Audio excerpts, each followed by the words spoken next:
Pilot বলতে সবাই বিমান বাহিনীর কথাই বুঝে। কিন্তু বাংলাদেশ সেনাবাহিনীতে এয়ারক্রাফট সংযোজিত হয়েছিল ১৯৮১ সালে।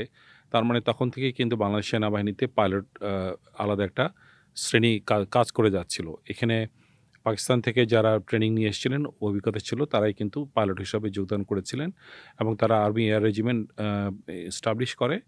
এরপরে বিভিন্ন ধারাবাহিকতায় আ অফিসারদের মধ্যে থেকে কিছু ক্রাইটেরিয়া থাকে। সেই ক্রাইটেরিয়া যারা ফিল আপ করতে পারে তাদেরকে পাইলট হিসেবে নির্ধারণ করা হয়, সিলেক্ট করা হয়, ট্রেনিং দেওয়া হয় এবং তারা বাকি জীবন অধিকাংশ সময়ই পাইলট হিসাবেই বাংলাদেশ সেনাবাহিনীতে কাজ করে। আমি তাদের মধ্যে একজন। খুবই সামান্য, কিন্তু আমি তাদের মধ্যে একজন। ক্রাইটেরিয়া সম্পর্কে যদি একটু ধারণা দেন। ক্রাইটেরিয়া হচ্ছে তার সে ক্যাপ্টেন হতে হবে, ৬ বছরের নিচে চাকরি থাকতে হবে, কিছু কোর্স আছে সেই কোর্সগুলো সম্পন্ন করতে হবে এবং তার মধ্যে এসিআর মানে অ্যানুয়াল যে কনফিডেন্সিয়াল রিপোর্ট থাকে সেটা উচ্চমানের হতে হবে।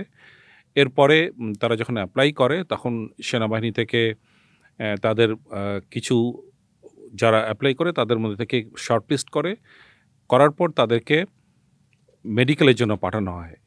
তারা যখন মেডিকেলে কোয়ালিফাই করে তখন তাদেরকে এভিয়েশনে পাঠানো হয় অ্যাপটিটিউড টেস্ট একটা অংশগ্রহণ করার জন্য। তাদেরকে ফ্লাইং ট্রেনিং দেওয়া হয়, ৫ ঘন্টার একটা টেস্ট করা হয়।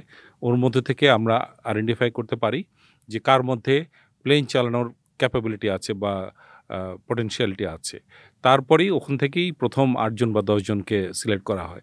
সেই জন্য আমি নির্দ্বিধায় বলতে পারি যে বাংলাদেশ সেনাবাহিনীতে যে সমস্ত পাইলট আছে তারা বেস্ট অব দি বেস্ট। এক্ষেত্রে কি বয়সের কোনো বয়স সীমা আছে? অবশ্যই বয়সের সব সীমা আছে। এটা ৪ থেকে চাকরির মেয়াদ ৪ থেকে ৬ বছর। এটা ধরে নিতে পারেন ২৫-২৬ বছরের মধ্যেই তারা পাইলট হিসেবে জন্য অ্যাপ্লাই করতে পারে। এরপরে কতদিন ট্রেনিং চলে? এরপরে এটা প্রায় ২ বছরের ট্রেনিং চলে। ৩ মাস চলে গ্রাউন্ড ট্রেনিং, মানে আপনার প্রায় ১২টা সাবজেক্টের মতো কোয়ালিফাই করতে হবে।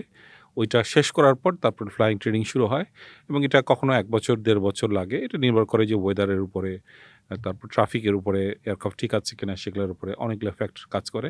তো আনুমানিক ২ বছরের মধ্যেই সবাই কোয়ালিফাই করে।